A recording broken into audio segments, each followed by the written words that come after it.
Hey now, what's up everybody? My name is Mike Brown, aka ReviewKingMB, and I am here to revisit and review the Bourne Ultimatum. This is a 2007 film that is based on the novel with the same name. It is once again directed by Paul Greengrass, and the plot is we meet up with Matt Damon as Jason Bourne once again, and he's had enough. He's basically like, fuck, I've been through so much with this organization, Treadstone, now Blackbriar. He's hell-bent on not only ending everything that's going on, getting them to stop, to leave him alone, but finding out about his past, finding out about how he got caught up in this mess in the first place. Now, what I think of this film in the trilogy is I, once again, very much enjoy this film. I do. There is so much to enjoy. Once again, let's start with Matt Damon as Jason Bourne. Matt Damon is so good in this role.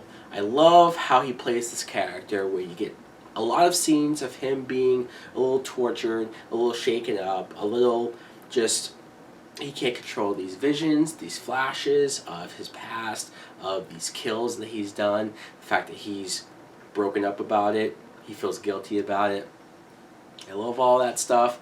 I also love the fact that, sure, that's the bad stuff, but he also has this set of skills, and he uses that to his advantage. New character, we have David Strathairn, who is ahead of the CIA division. There's so many scenes of just them in that control room with the computers and the screens all over the place, and so many great moments of them reacting to Jason Bourne doing something pretty awesome or badass, and his reactions are always like, "What?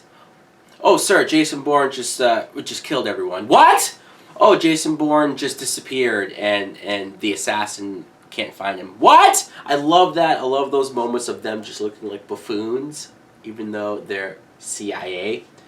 Also, the reach of the CIA scares me. This movie in particular, out of all of them, scares me to see what the government is capable of. Yes, maybe somebody can come along and say that, oh, this isn't how it works, or, oh, the details are fishy, oh, this isn't exactly how it is. It's close enough. It feels real enough to the point where I believe that the CIA could and do find people based on, obviously, cell phones and locations and satellites and whatnot, but not just that. The way how the reporter in the movie, he just says Blackbriar on the phone, and their computers picked up that key word and knew, oh wait, somebody should not be talking about this. He needs to die. That scares me. It's just that idea, that concept scares me. Joe Allen is back once again as Pamela Landy, and I like her a lot in this movie, more so than before, because she is obviously the good person in this CIA group. She knows a little bit more about Bourne. She's questioning a lot of what everyone else in this room is doing. You get a lot of scenes of her and Strathairn's character where they're butting heads. They're fighting for power almost, because she wants Bourne in alive. She wants to put an end to this and get answers and do all that stuff. And he obviously just wants Bourne dead to cover his ass and cover everybody else's ass that's in on this. You have Julia Stiles back as Nikki Parsons. And it's interesting with her character here because she just shows up and Jason Bourne is there and she sort of offers her help for him. And he's like, okay, I'm a little desperate, so I'll take it. But then there's a lot of moments of her saying to him, look, what happened to you, you don't remember it, but it affected me as well a lot. And he doesn't remember anything. He doesn't know what she's talking about. And she never really tells him. But she's helping him. She's sacrificing, once again, another good-looking girl who's willing to sacrifice everything for him, her identity, her safety. But this leaves it a little ambiguous on whether or not, like, did they have something together before the program? Or maybe she was so involved in him becoming Jason Bourne that she just built up a connection to him, or maybe she just trusts him. I don't know. They don't really tell you, but there is some connection there. Edgar Ramirez plays one of the assassins, just one of the assassins they call the Asset. But obviously some of the best stuff in this movie, the most memorable stuff in this movie and this whole franchise is the action, is the fight scenes and the choreography that goes into this fighting. Like, Matt Damon has a scene where he's fighting one of the other assassins, and man, this fight is awesome.